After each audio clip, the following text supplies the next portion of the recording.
안녕하세요. 저는 워킹맘으로 열심히 살아가고 있는 40대 후반의 여자입니다. 예전에 화제가 되었던 드라마에서 여주인공이 말했던 대사가 생각이 나는데요. 힘든 일을 거쳐 가장 완벽하다고 생각했던 순간에 더 큰 파도가 몰려온다는 대사였죠. 저도 이제야 좀 안정적인 삶을 살게 되었고, 이대로 가면 행복이 계속될 거라고 생각했던 때에 일생일대의 사건을 경험하게 되었답니다. 지금은 다시 안정을 찾고 살아가고 있지만 가끔씩 그때를 생각하면 몸서리가 치네요. 저의 이야기를 한번 들어봐 주시겠어요? 저는 대학교를 졸업하자마자 운이 좋게도 면접에 통과해서 나름 괜찮은 기업에 합격하게 되었어요. 워낙 업무량이 많아서 30 초반까지 정말 일에만 파묻혀 살았던 것 같아요. 사실 연애에도 별로 관심 없어서 연애도 거의 하지 않았답니다. 야근이 잦아서 거의 회사 동기들과만 지내다 보니 비슷한 나이대라 그런지 똘똘 뭉쳐 다니게 되더라고요. 동기 무리 중에 저보다 3살 많은 남편도 있었는데 제가 피곤하다고 하면 커피도 사다 주고 회식 끝나면 일부러 집에도 데려다 주면서 친절하게 대해주더라고요. 그래서 점점 호감이 생기게 되었고 서로 자연스럽게 사귀는 사이가 되었답니다. 저는 회사 사람들 몰래 연애를 하고 싶었지만 남편이 초반부터 너무 티를 내는 거예요. 그래서 얼마 되지 않아 동기들이 다 알게 되었고 어느새 공식 커플이 되었죠. 미래에 어떻게 될지도 모르는데 함께 회사에 다니니 상사들도 자꾸 농담을 하고 동기들도 눈치를 주기 시작하더라고요. 너무 불편해서 남편에게 둘 중에 한 명이 이직하지 않으면 이 관계를 끝내겠다고 엄포를 놓았죠. 남편도 저에게 푹 빠져 있을 때라서 열심히 다른 곳을 찾아보더라고요. 결국 비슷한 조건의 기업으로 연봉도 좀 더 높여서 이직에 성공하더라고요. 저는 남편의 추진력 있는 모습에 더욱 신뢰가 생겼던 것 같아요. 그렇게 3년의 연애 끝에 결혼까지 하게 되었죠. 친정과 시댁의 수준이 거의 비슷해서 딱히 반대는 없었답니다. 어느덧 15년의 세월이 흘렀고 남편과 저는 열심히 저축해서 수도권에 있는 아파트도 마련했고 둘이 합쳐 연봉도 넉넉해졌어요. 중학생이 된 딸과 함께 별 문제 없이 똑같은 일상을 살아나갔답니다. 저는 계속 같은 회사에 다니고 있고 어느새 과장 직급이 되었는데요. 워킹맘으로 살면서 그만두고 싶었던 순간이 몇백 번은 되었죠. 특히 아이가 초등학교 들어갔을 때는 너무 힘들어서 사표 내기 직전까지 갔었답니다. 딸이 아직 어린데 옆에 있어주지 못할 때나 주변 전업주부 엄마들이 저를 따돌릴 때 얼마나 서러웠는지 몰라요. 평생 전업주부로 살아오신 시어머니도 제가 일하는 걸 항상 못마땅해 하셨어요. 처음에 결혼한다고 인사드리러 갔던 날부터 제 인상이 너무 세서 남편 기를 죽일 것 같다느니 여자가 뭔 일을 그렇게 남자처럼 많이 하느냐느니 하면서 탐탁지 않아 하셨죠. 제가 너무 바빠서 발을 동동거릴 때 항상 저를 도와주신 건 친정 어머니였답니다. 힘들 때마다 울면서 일을 관둬야겠다고 말하면 자기가 최대한 도와주겠다면서 절대로 그만두지 말라고 여자도 자기 일을 갖고 있어야 한다고 용기를 주셨죠. 시댁은 우리 아파트와 가까운 거리에 있는 빌라에 살고 계셔서 정말 급할 때 아이를 부탁드렸던 적도 있었는데 항상 매몰차게 거절하셨답니다. 제가 전화를 할 때마다 멀리 나와 있다면서 단 한 번도 아이를 봐주시지 않았죠. 그래서 항상 시모에게 서운한 마음을 갖고 있었지만 겉으로 내색은 잘하지 않았어요. 왜냐하면 명절이나 제사 때에도 늦게 가는 날이 많고 시댁에도 자주 찾아가진 못해서 죄송한 마음이 있었거든요. 시모는 제가 늦게 가면 눈을 흘기시며 일가는 티 좀 내지 말라고 이 동네에서 네가 제일 바쁜 여편네 같다고 항상 핀잔을 주셨어요. 남편에게는 2살 위인 형이 있는데요. 제 손이 동서인 형님은 남편과 동갑이고 우리 딸과 같은 나이의 아들이 한 명 있답니다. 형님도 항상 전업주부로 살아왔는데 굉장히 여성스러운 스타일이에요. 머리도 아가씨처럼 긴 웨이브를 하고 옷도 꽃무늬 원피스 같은 걸 좋아하는지 그런 것만 입고 있는 것 같더라고요. 사실 아주버님이 중소기업에 다니시는데 세 식구 살기에는 연봉이 좀 부족할 것 같은데요. 형님은 저만 보면 생활비가 모자란다고 아들이 학원비가 없어서 다니질 못한다고 그런 소리를 항상 하시더라고요. 솔직히 저 같으면 아르바이트라도 할 것 같은데 자기는 현모양처라서 집에서 살림하는 게 제일 좋다면서 일은 못할 것 같다고 하는 게 아니겠어요. 그럼 돈이 부족하단 말은 안 해야 되는데 항상 앓는 소리를 하니까 듣기가 좀 거북하더라고요. 저는 성격이 좀 사무적이라 그럴까요? 딱딱한 편이라 시모에게 살갑게 구는 걸 잘 못하는데 형님은 시모에게 아주 애교 있게 대하고 부를 때도 엄마라고 불렀답니다. 둘 사이가 어찌나 좋은지 모르는 사람들이 보면 모녀 사이로 알 정도였죠. 둘 다 전업주부로만 살아서 그런지 통하는 게 많아서 저는 대화에 껴도 없는 사람 취급 당할 때가 많았죠. 형님은 요리에 대한 자부심도 엄청나서 명절에도 시모와 장 다 봐서 음식도 거의 다 하곤 했어요. 항상 미안한 마음이 있어서 제가 장 보는 비용을 다 대고 따로 돈봉투도 챙겨드리기도 했죠. 형님은 저보다 자주 시댁에 찾아가는 것 같았는데 장아찌며 밑반찬을 다 해다 주는 것 같더라고요. 예전에 주말에 갑자기 전화가 와서는 우리 아파트 근처라면서 밑반찬 주러 왔다고 한 적이 있어서 좀 놀란 적이 있어요. 그때 형님이 집에 한번 와보고 아파트 평수가 넓어서 충격을 좀 받았던 모양이더라고요. 형님은 신혼 때부터 오래된 빌라에 살고 있어서 새로 분양받은 아파트를 보여주기가 좀 불편했거든요. 그 후로도 몇 번을 반찬했다면서 집에 가도 되겠냐고 하길래 사실 반찬을 잘 먹지 않아서 버리게 된다고 앞으로는 갖다 주지 않아도 된다니까 한동안 엄청 차갑게 대하더라고요. 어김없이 추석 명절이 돌아왔고 남편과 딸은 먼저 시댁에 가 있었지만 저는 회사에 갑자기 일이 터져서 해결하고 가느라 저녁에야 갈 수 있었답니다. 문을 빼꼼히 열고 들어가니 형님이 꽃무늬 앞치마를 곱게 하고 저녁 식사를 차리고 계시더라고요. 시모는 저를 보고는 혀를 끌끌 차더라고요. 저는 민망해서 얼른 외투를 벗고 주방으로 들어갔죠. 이번 명절에도 어김없이 회사에 급한 일이 생겼니? 너네 회사는 명절 때만 되면 일부러 그러냐 아니면 네가 일부러 그러는 거냐? 죄송해요. 공교롭게 명절 때랑 결제하는 시기가 비슷해서 일이 많네요. 제가 이거 할까요? 됐다. 누구 말 맞다나 다 된 밥상에 숟가락만 얹으려고? 난 너처럼 염치가 없는 애는 살다 살다 처음 본다. 너는 이런 형님이 있는 걸 하늘이 도왔다고 생각해야 돼. 어느 누가 아무 소리 안 하고 네 몫까지 다 해주냐? 엄마, 그만하세요. 동서도 힘들게 일하고 왔는데요. 명절에 큰 소리 내면 안 좋잖아요. 제가 밥 풀 테니까 거실에 가 계셔요. 다들 둘러앉아 저녁을 먹는데 시부모를 비롯해서 남편까지 음식이 맛있다면서 형님 칭찬하느라 바쁘더라고요. 저는 꽂아놓은 보리자루처럼 앉아서 밥을 먹었죠.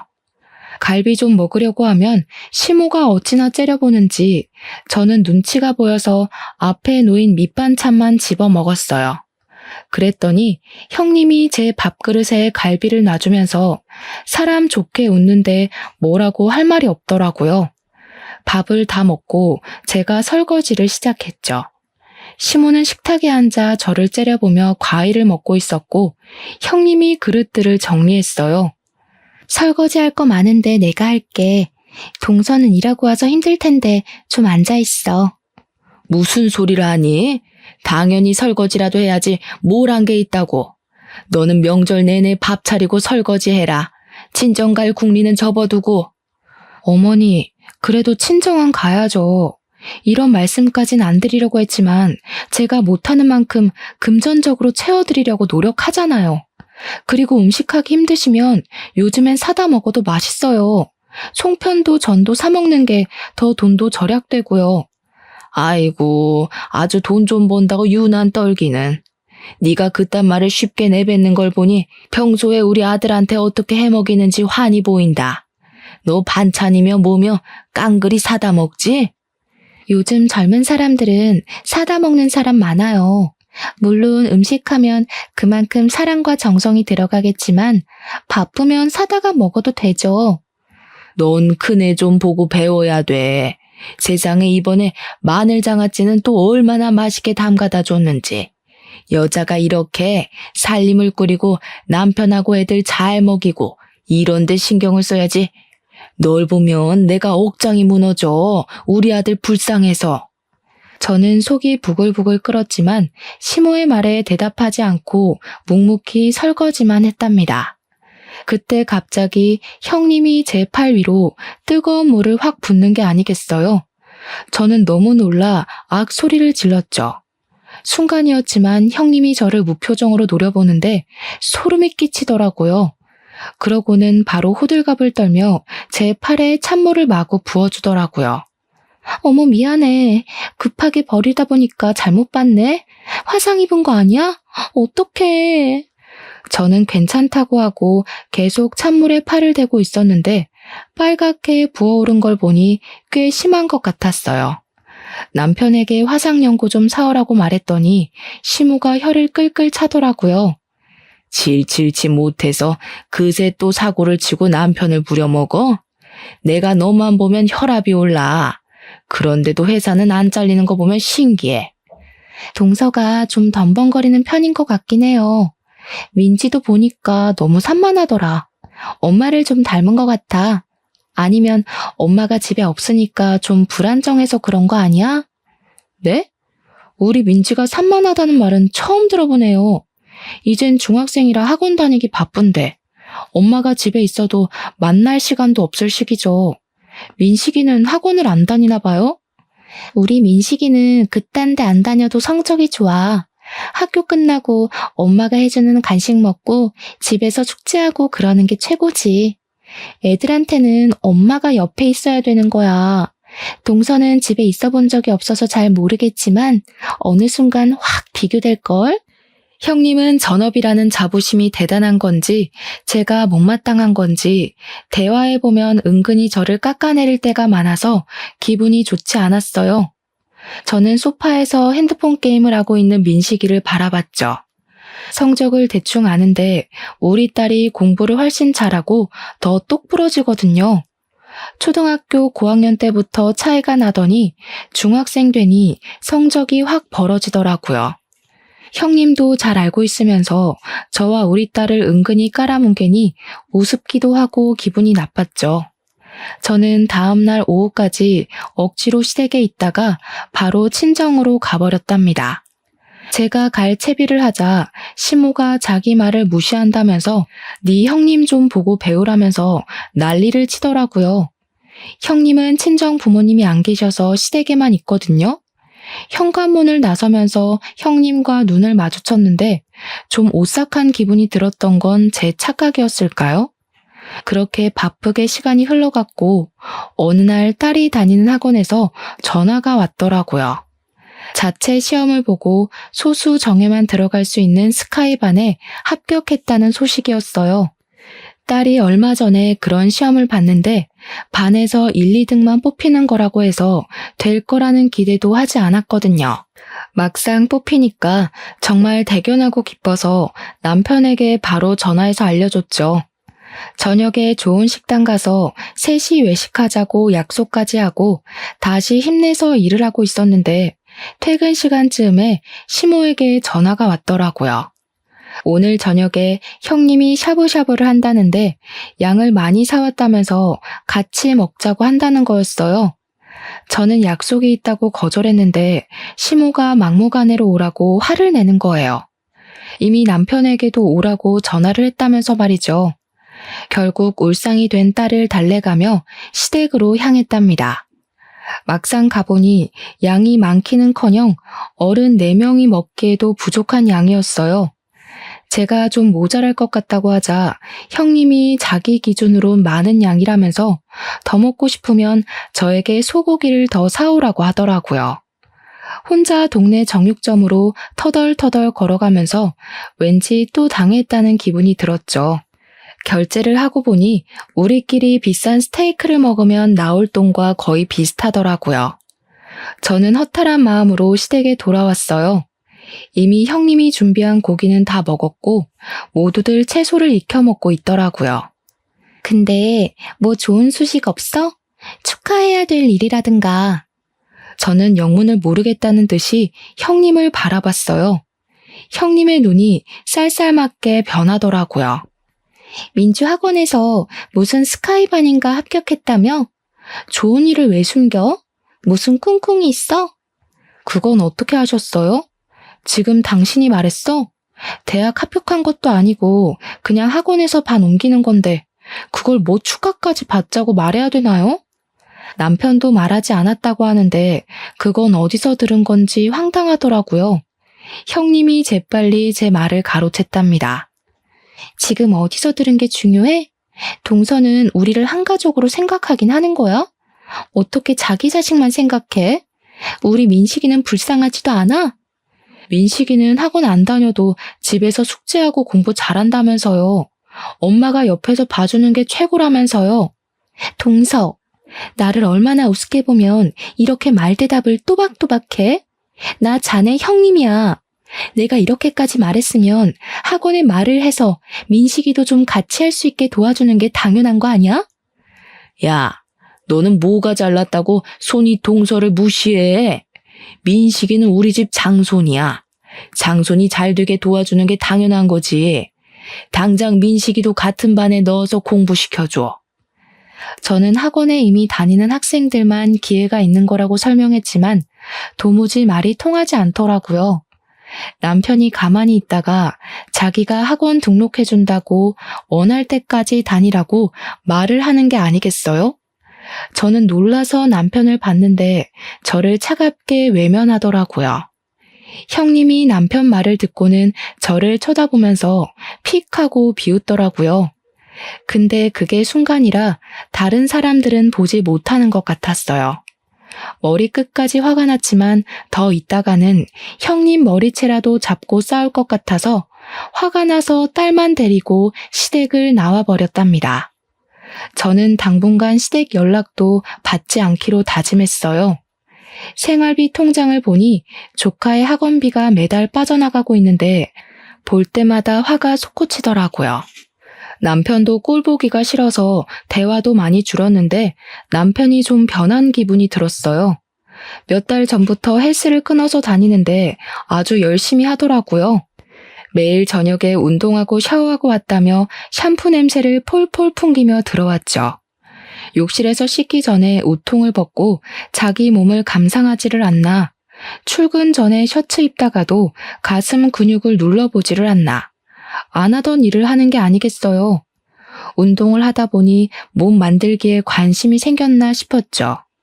더 나이 들기 전에 활기차게 살아야 한다면서 무슨 동호회도 가입했다고 하더라고요. 주말에 동호회 모임 있다고 나갈 때는 멋을 엄청 부리고 나가더라고요. 사춘기 남자애처럼 머리 스타일도 엄청 신경 쓰고요. 저는 점점 의심이 가기 시작해서 동호회 모임하고 있을 때 사진을 찍어 보내라고 하기도 했답니다. 그럼 남녀가 여러 명이 식당에서 찍은 사진을 바로바로 보내주더라고요. 동호회를 나가는 건 맞는 것 같고 의심은 계속 가는 애매한 상황이 이어졌죠. 하루는 남편의 반응을 보기 위해서 남편 퇴근 시간에 맞춰 본관 정문과 주차장 입구 사이에서 기다리고 있었어요. 퇴근 시간 30분이 지났는데도 나오질 않아서 전화를 해볼까 하는 찰나에 그 앞에서 형님을 마주쳤답니다. 제가 형님을 부르자 소스라치게 놀라더라고요. 어두워서 잘 보이진 않았는데 형님의 화장이 좀 진해서 다른 사람처럼 보이더라고요. 여긴 무슨 일이냐고 묻자 근처에서 친구를 만나기로 했다는 거예요. 제가 이 건물이 남편 회사라고 하자 자기는 몰랐다면서 급해서 먼저 간다고 빠른 걸음으로 가버렸답니다. 저는 고개를 갸우뚱하면서 남편에게 전화하자 근처에서 고객을 좀 만나고 있었다면서 형님이 간 길 쪽에서 황급히 달려오더라고요. 갑자기 회사엔 왜 찾아와? 노망났냐? 별일 다 보네 진짜. 왜 이렇게 놀라? 예전에도 시간 맞으면 내가 여기 와서 기다렸다 같이 가고 그랬잖아. 그나저나 형님 못 봤어? 아까 그쪽으로 갔는데. 형수는 무슨? 이 시간에 집에 있겠지 여기 왜 있냐? 너처럼 맨날 밖으로 나가도는 애랑 같아? 완전히 1등 현모양처인데 우리 형은 무슨 복인지 몰라. 말 다 했어? 요즘 들어 이상하게 형님이랑 나를 비교한다.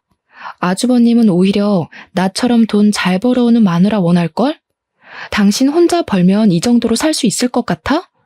우리 엄마 말이 다 맞아. 너 진짜 그 돈으로 뭐든지 해결하려는 것 좀 고쳐. 내가 혼자 벌 테니까 그럼 네가 형수처럼 집에서 살림 좀 완벽하게 해봐. 나도 삼시세끼 따뜻한 집밥 좀 받아보자. 요즘에 남편이 형님과 저를 비교하는 말을 자주 하기 시작하더라고요.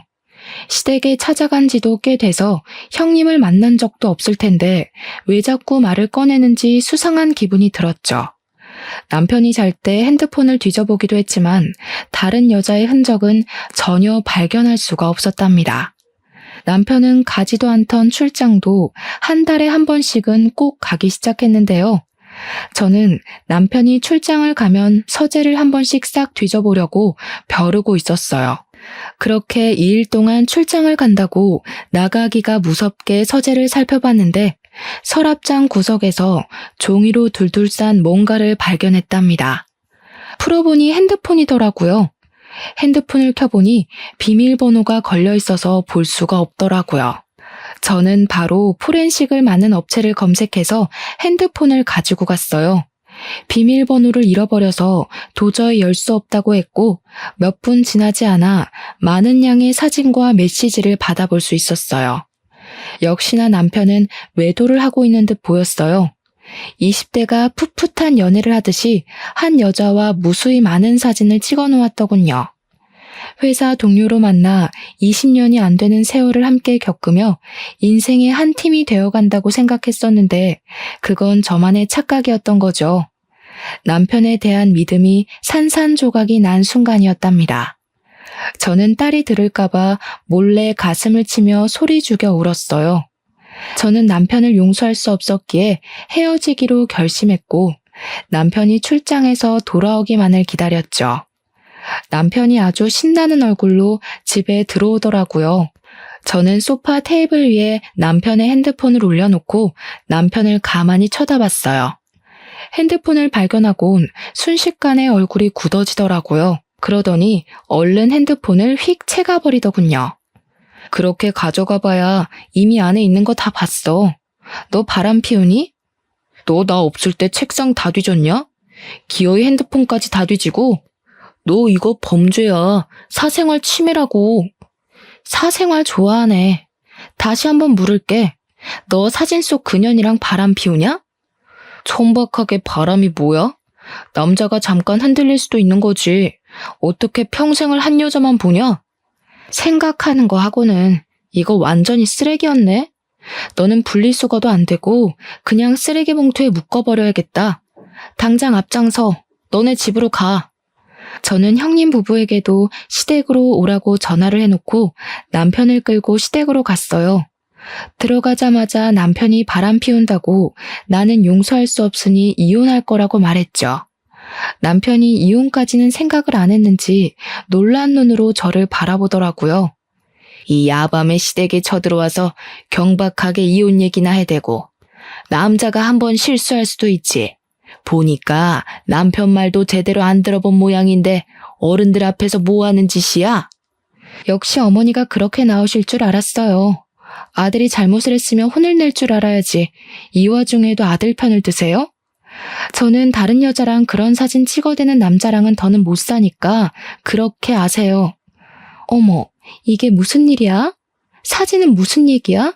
하긴 바람 피우는 상대랑 더는 못 살지. 어떡해. 무슨 이혼이 애들 장난이야? 난 너 처음 봤을 때부터 마음에 안 들었어. 맨날 회사 그러면서 시댁을 우습게 보고 말이야. 네가 한 번이라도 시부모 밥을 차려준 적 있어? 며느리 노릇도 한 번도 안 해본 게? 지금까지 매달 용돈 빠짐없이 드렸어요. 어머니는 맨날 돈으로 퉁친다고 하는데요. 육아휴직하고 돈 없을 때도, 아파트 이자 내느라 빠듯할 때도 꼭 어머님 용돈은 챙겨드리려고 제가 얼마나 노력했는지 아세요? 친정에는 용돈 드리지도 않는 거 어머니도 아시잖아요. 또 그놈의 돈으로 유세 떠네. 니까짓 게 얼마나 번다고. 야, 됐어. 우리 아들하고 당장 이혼해. 어디서 천박한 게 들어와서 이런 분란을 만들고 난리야? 보고 있던 남편이 머리를 마구 쥐어뜯으며 소리를 지르기 시작하더라고요. 아주버님이 형님을 말리고 형님은 저를 또 무표정으로 쳐다보고 있더라고요. 저는 무시하고 시댁을 나와버렸죠. 딸이 한창 민감한 나이라 어렵게 말을 꺼냈는데 다행히 저를 따라오겠다고 하더라고요. 어차피 이혼하려면 시간이 걸리기에 모든 게 끝날 때까진 흔들리지 말고 일상을 살아나가기로 결심했죠. 남편과 계속 얼굴을 보며 사는 건 정말 힘들더라고요. 남편은 매일 저에게 이혼은 안 된다고 했지만 저의 마음은 변하지 않았죠. 회사에는 아무런 내색도 안 하고 다녔지만 저에게도 참 힘든 시간인 건 마찬가지였답니다. 하루는 평일에 쉬게 되어 동네 카페에서 오랜만에 친구를 만나기로 했어요. 커피 한 잔 시켜두고 친구를 기다리고 있는데 멀찍이 떨어진 자리에 형님이 앉아 있더라고요. 그런데 형님답지 않게 또 진한 화장을 하고 있더라고요. 옷을 보니 미니스커트를 입고 있어서 놀랐죠. 어찌나 친구와 깔깔대며 크게 웃는지 카페 안에 사람들이 다 쳐다볼 정도였답니다. 저는 누구와 저렇게 얘기하나 싶어 형님 맞은편에 벽에 가려진 자리로 옮겨 앉아 보았어요. 알터니가 빠지니까 얼마나 속이 시원한지 몰라. 그동안 그 쌍판 보느라 얼마나 재수가 없었는지. 다 네 덕이다 얘. 서로 돕고 사는 거지. 나도 네 덕에 수입이 쏠쏠했어. 아주 사달라는 대로 다 사준다니까. 이혼은 안 한다고 해놓고 너를 계속 만나는 거 보면 그 인간도 보통은 아니라니까. 내가 그만큼 잘해주니까 그런 거지. 아직 빼먹으려면 한참 남았어. 네 이거는 언제 도착한대? 저는 새끼손가락을 올리며 천박하게 웃고 있는 형님의 친구를 슬쩍 바라봤어요. 그 순간 누가 뒤통수를 때린 듯이 번쩍 하더라고요. 바로 남편의 상간녀였던 거죠. 저는 어지러워진 머릿속을 정리해 보려고 했죠. 물론 제 육감은 모든 상황을 한 번에 꿰뚫고 있었고 저는 빨간 립스틱을 흉하게 바르고 낄낄대는 형님을 노려보았어요. 저는 얼른 둘이 같이 있는 사진을 찍어두었죠. 그때였어요. 한 젊은 남자가 껄렁하게 걸으며 형님 옆으로 다가오더라고요. 형님이 남자를 발견하고는 활짝 웃으며 팔짱을 끼고 바로 나가더라고요. 저는 바로 형님 뒤를 쫓았답니다. 저는 친구와 약속을 취소하고 어디론가 걸어가는 두 사람의 모습을 계속 카메라에 담았어요. 형님은 남자의 허리에 팔을 척 두르고 아주 신나서 걸어가더라고요. 두 사람이 들어간 곳은 카페에서 얼마 떨어지지 않은 거리에 있는 숙박업소였답니다. 저는 들어가는 모습을 동영상으로 찍어놓고 형님이 나올 때까지 기다렸어요. 역시나 몇 시간 후에 남자와 나오더니 그 앞에서 남자와 헤어지고 어디론가 바쁘게 걸어가더라고요. 저는 집으로 돌아와 형님에게 남자와 찍은 사진 한 장을 보내고 저녁 7시까지 우리 집으로 오라고 메시지를 보냈어요. 형님은 아무런 대답이 없었지만 7시가 살짝 넘은 시간에 초인종이 울리더라고요. 현관문에 들어서서 나를 째려보는 형님은 눈빛부터 달라 보였어요. 여태껏 봤던 살림 잘하고 여성스러운 며느리와는 딴판이더라고요. 형님은 소파에 앉아 다리를 착 꼬고 어쩔 거냐는 눈빛으로 저를 보더라고요. 지금 집에 저밖에 없고 전 더 이상 그 집안 며느리도 아니니까 그렇게 바라보실 거 없어요. 아주버님 저녁 챙겨주고 오신 거예요? 몰라. 오늘 늦게 온대. 이제 우리 집안 사람도 아니면서 그딴 사진을 왜 보내? 뭐, 협박이라도 하게? 내 뒤라도 밟았어? 오늘 쉬는 날이어서 나갔다가 우연히 봤어요. 너무 놀라서 여쭤보려고 사진 좀 찍은 거고요. 놀랐는데 사진 찍을 여유까지 있고 역시 똑똑한가 봐. 그래서 나 바람 피운다고 우리 남편한테 말이라도 하게? 그 인간은 내가 둘러대면 깜빡 속아 넘어가. 네 말을 믿을 것 같아? 그럼 이건요? 이건 어떻게 설명할 건데요? 저는 형님과 상간녀와 함께 있는 사진을 보여주었죠. 형님의 얼굴이 파르르 떨리더니 곧 픽하고 비웃더라고요. 아, 이것도 봤어? 그래서 뭐 어쩔 건데. 이미 이혼 도장 다 찍은 마당에. 그래, 다 내가 꾸민 짓이다. 네가 돈 번다고 하도 꼴값 떨어서 너 좀 엿 좀 먹어보라고. 이혼까지 갈 줄은 몰랐는데 암튼 더 잘 됐지. 이젠 평생 네 면상 안 봐도 되잖아? 내가 싫다고 이런 짓을 꾸몄단 말이에요. 내 가정을 망가뜨리고 우리 딸 가슴을 아프게 하고 진짜 제정신이 아니네요. 나보다 나이도 어린 게 돈 좀 번다고 무시하고 네 딸 공부 잘한다고 무시하고 우리는 구질구질하게 사는데 너흰 해외여행이나 다니고. 그러게 사람이 겸손해야지. 자랑질 좀 그만하고. 내가 언제 자랑을 했어요? 지금 보니까 민지 스카이반 간 것도 그 상간녀가 알려준 거네? 그렇죠. 남편 동호회 소개해준 게 형님이에요, 그럼? 그래, 불륜 모임인데 내가 40대 모임이라고 소개해줬어. 알려줘도 가는 남자가 있고 안 가는 남자가 있어. 네 남편도 그런 놈이니까 바람을 피운 거지. 내가 뭐 둘을 한 방에 묶어놨겠니? 어차피 북치고 장구친 건 네 남편이야. 형님은 저를 비웃으면서 주머니에서 담배를 꺼내 들더라고요. 그러고는 담배 연기를 저한테 훅 뿌려댔어요. 그때였죠. 방에서 시부모와 아주버님과 남편이 우르르 달려나왔어요. 그걸 본 형님 얼굴이 하얗게 질려서 담배를 툭 떨어뜨리더라고요. 시모가 대뜸 형님의 머리채를 잡고 흔들기 시작했죠. 아주버님도 형님의 뺨을 세게 때리고는 악 소리를 내며 절규를 하더라고요. 아주버님을 붙잡고 한탄하던 시모가 분이 안 풀렸는지 형님의 머리를 사정없이 때리더라고요. 형님은 소리도 못 내고 부들부들 떨면서 맞고만 있었죠. 감히 니까지 꽤 우리를 속여? 부모도 없는 거 불쌍해서 걷어줬더니만 아주 듣고 있으니 가관이네. 너 여태껏 몇 놈이랑 바람이 난 거야? 그것도 모르고 우리 불쌍한 큰아들 혼자 너 먹여 살리느라 그렇게 밤낮 없이 일하고. 인두껍을 쓰고 어떻게 이런 일을 벌일 수가 있어? 나 이혼시키려고 네가 작정하고 그년을 들이밀었단 말이야? 그것도 모르고 그 꽃뱀한테 여태껏 퍼준 게 얼마야? 네가 다시 다 돌려내. 네가 다 원상복구 해놓으라고. 남편이 형님 멱살을 잡고 거칠게 흔들다가 바닥에 철퍼덕 주저앉더라고요. 그러다가 제 다리를 잡고 애걸하기 시작했죠. 여보, 다 들었지? 저게 다 꾸민 일이라잖아. 솔직히 작정하고 들이대는데 안 당해낼 남자가 몇이나 되겠어? 내가 앞으로 죽은 듯이 당신 말만 들으면서 살 테니까 제발 이혼만은 하지 말자. 저 여자가 한 말 못 들었어.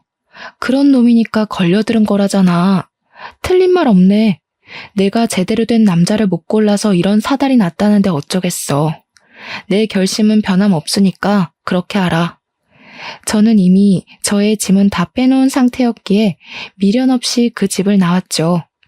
남편이 이혼에 동의하지 않아서 저는 소송 이혼으로 진행할 수밖에 없었답니다.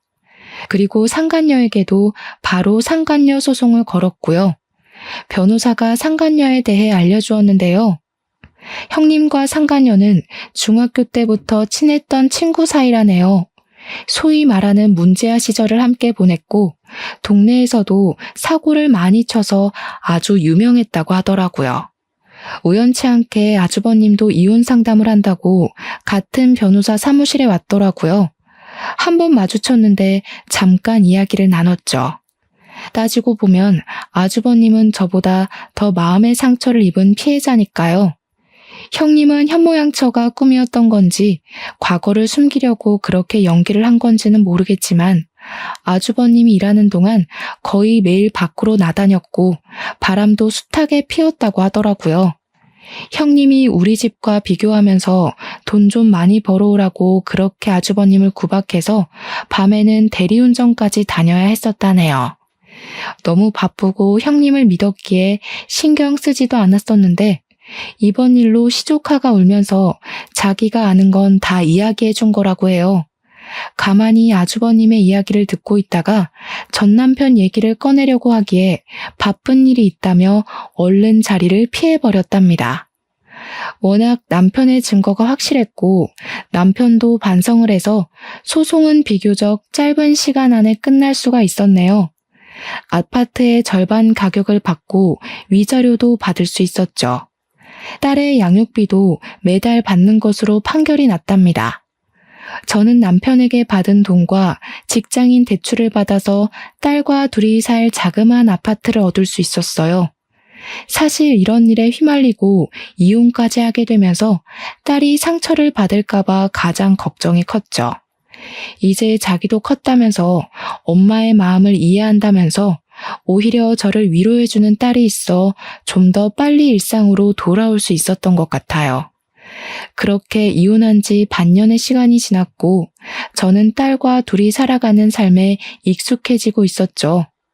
어느 날 퇴근하고 집에 돌아오니 낯익은 신발이 현관 앞에 있는 게 아니겠어요?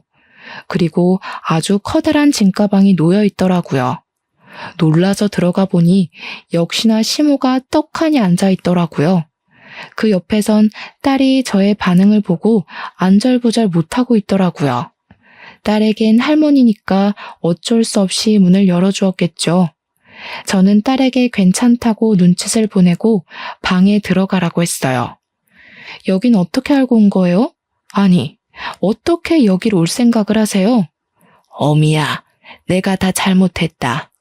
내가 그 불려우한테 홀려서 진짜 나를 생각하는 내 며느리를 잃은 게 너무 한이 된다. 내가 이렇게 사죄하마. 시모는 제 앞에서 무릎을 꿇더니 양손을 빌기 시작하더라고요. 저는 시모를 억지로 끌어서 일으켰죠. 왜 이래요, 이제 와서. 얼른 나가요, 경찰 부르기 전에. 또 찾아오면 진짜 가만히 안 있을 거예요? 애미야, 제발 나 좀 용서해 주렴. 내가 갈 데가 없어. 늙은 시어미가 길거리에서 자다가 죽었으면 좋겠니? 아니면 딱 한 달만 여기서 좀 지내게 해다오. 응? 이게 무슨 말 같지도 않은 소리예요? 누가 내 시어머니야? 나 같은 며느리 필요 없다고 내칠 때는 언제고. 나가요, 나가. 내가 진짜 갈 데가 없어서 그래. 첫째가 이혼하고 일도 때려치우고 맨날 술만 마셔. 나만 보면 집안 살림 다 때려 부수고 나가라고 소리를 질러서 내가 집에 있을 수가 없다. 아이고, 내 신세야. 그건 제 알바가 아니에요. 저는 더 이상 그 집하고 얽혀있는 사람이 아니라고요. 이 더러운 가방 갖고 당장 나가요, 당장. 저는 시모를 있는 힘을 다해 문 쪽으로 밀었죠. 시모가 신발장을 붙잡고 엉엉 울면서 버티고 있는 걸 보니 어이가 없더라고요. 전 남편에게 바로 전화를 걸어서 당장 모시고 가라고 소리를 질렀답니다. 30분도 안 돼서 전 남편이 왔더라고요. 둘이 짠 건지 문을 열어주니 전 남편이 마구 비집으면서 결국은 거실까지 들어오는 게 아니겠어요.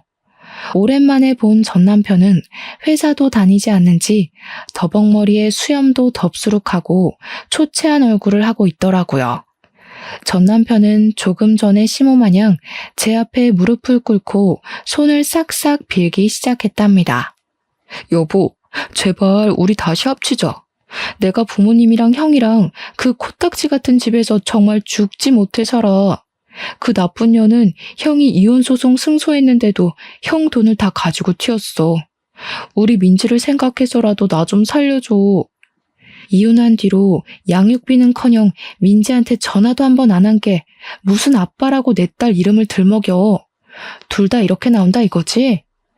전 남편의 행동을 보니 더하면 더했지 순순히 시모를 데려갈 것 같지가 않더라고요. 저는 동네 창피했지만 어쩔 수 없이 경찰을 불렀어요.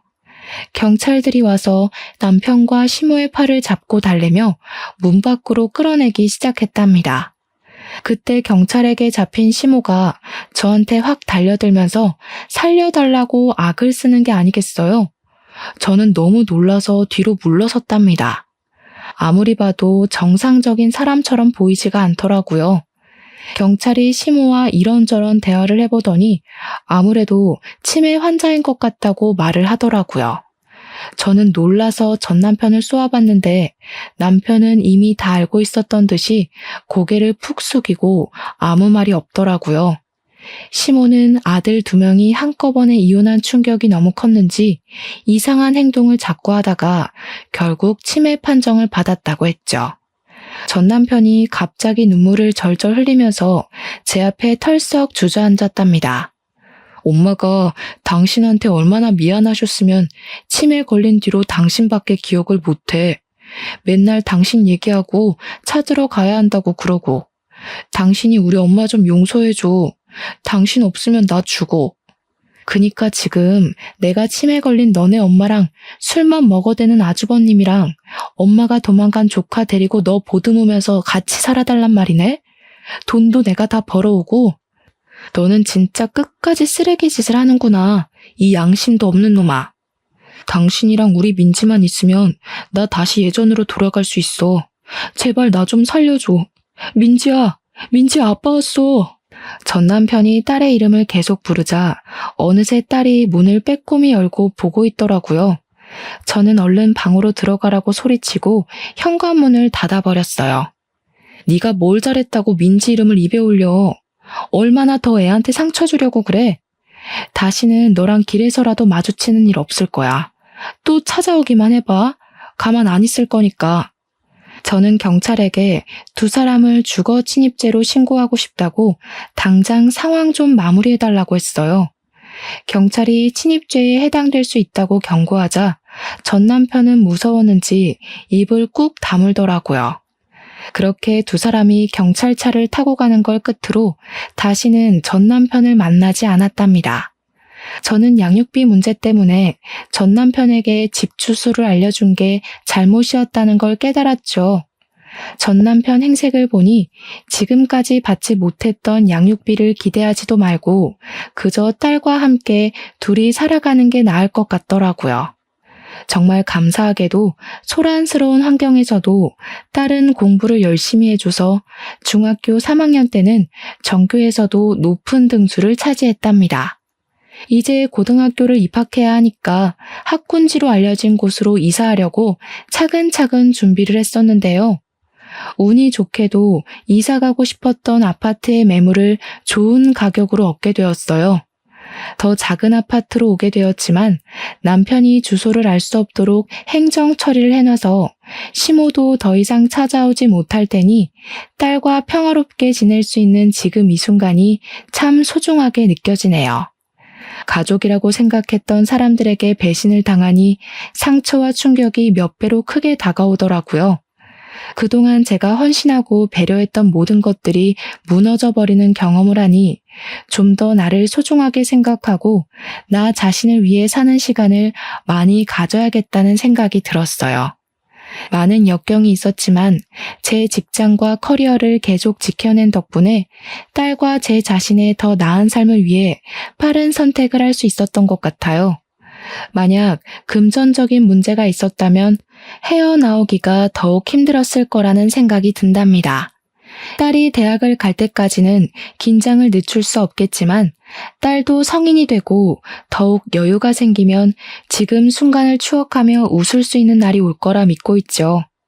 저의 사연이 어려운 상황에서 선택을 해야 하는 다른 분들에게 힘이 될 수 있다면 정말 기쁠 것 같네요. 들어주셔서 감사합니다.